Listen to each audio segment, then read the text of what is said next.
rather insert, cause I wanna have worth. Working hella hard till they put me in the dirt. Then I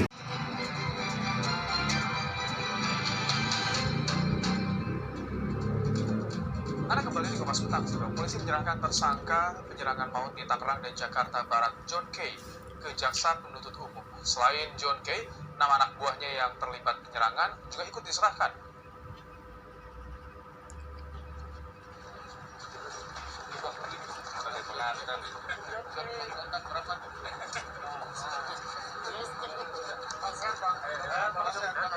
Penyerahan 7 tersangka disertai berkas pemeriksaan polisi ke jaksa penuntut umum. John K dan 6 anak buahnya terlibat penyerangan di perumahan Green Lake City, Tangerang dan di Duri Kosambi, Jakarta Barat pada Juni lalu.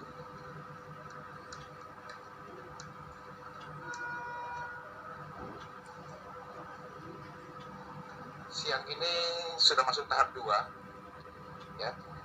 Penyidik akan menyerahkan barang bukti tersangka maupun juga berkas perkara kepada jaksa penuntut umum, dalam hal ini JPU Pengadilan Tinggi, ya.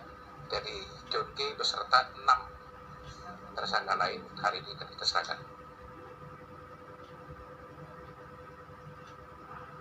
Akibat penyerangan pada Juni lalu, seorang anak buah Nus K yang berseteru dengan John K tewas.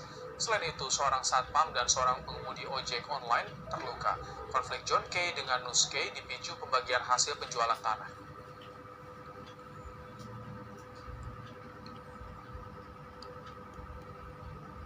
Lebih lengkapnya kita tanyakan langsung kepada jurnalis Kompas TV Feni Sinuraya langsung dari Mapolda Metro Jaya. Feni, apakah John K dan anak buahnya juga dipindahkan penahanannya ke Kejaksaan Tinggi DKI?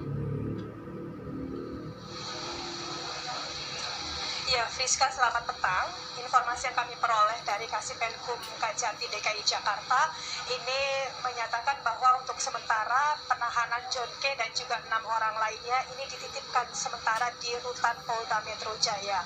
Hal ini karena pihak Rutan Kajati DKI Jakarta tidak lagi atau belum lagi menerima tahanan baru agar tidak terlalu penuh begitu selama pandemi COVID-19.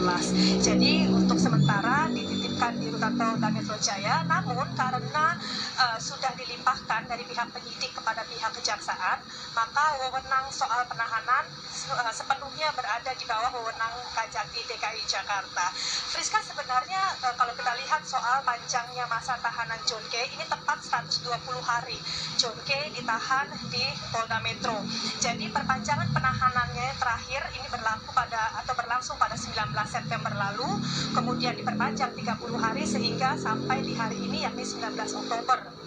Tepat di hari terakhir penahanannya, akhirnya pihak penyidik Polda Metro Jaya melimpahkan tersangka dan juga berkas kepada pihak Kejaksaan DKI Jakarta. Dan terkait soal pemberkasan, dari pihak penyidik Polda Metro Jaya sendiri sebenarnya membagi dua pemberkasannya ini. Kita ingat bahwa pada Agustus 2020 yang lalu sudah sempat ada pelimpahan P21 kepada pihak kejaksaan, namun dalam pemberkasan pertama di Agustus lalu, ini tersangkanya adalah anak buah John K dalam kasus dugaan pengeroyokan dan juga penyerangan ke kediaman Nus K yang ada di klaster Australia Green Lake di Cipondok, Tangerang Selatan. Nah, kalau untuk kasus John K sendiri atau berkas John K ini masuk di berkas atau di pemberkasan kedua yang dilimpahkan hari ini atau sore hari ini kepada pihak Kejati DKI Jakarta. Dan dugaan atau sangkaannya adalah pembunuhan terhadap anak buah Nus K yang kita juga tahu bahwa dalam kasus penyerangan dan juga pembunuhan pada Juni lalu ada 1 orang korban tewas dari pihak Nus K, seperti itu. Jadi untuk berkas tersangka John K ini berada di pemberkasan kedua pada sore hari ini, dan nantinya jaksa akan menyusun surat dakwaan untuk kemudian dilimpahkan dan siap untuk disidangkan. Friska. Dilimpahkan pasal apa saja yang disangkakan kepada John K dan juga anak buahnya terkait penyerangan pada Juni lalu?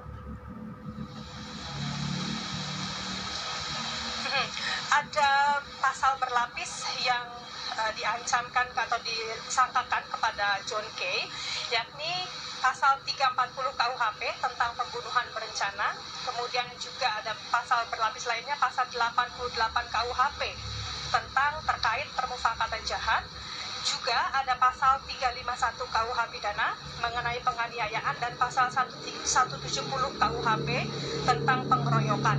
Selain 4 pasal dari Kitab Undang-Undang Hukum Acara Pidana, Hukum Pidana begitu, juga disangkakan Undang-Undang Darurat Nomor 12 Tahun 1951 atas kepemilikan sejumlah senjata tajam. Dari 4 atau 5 pasal berlapis yang disangkakan juga dilakukan oleh pihak John Kay, ini ancaman maksimalnya adalah hukuman mati.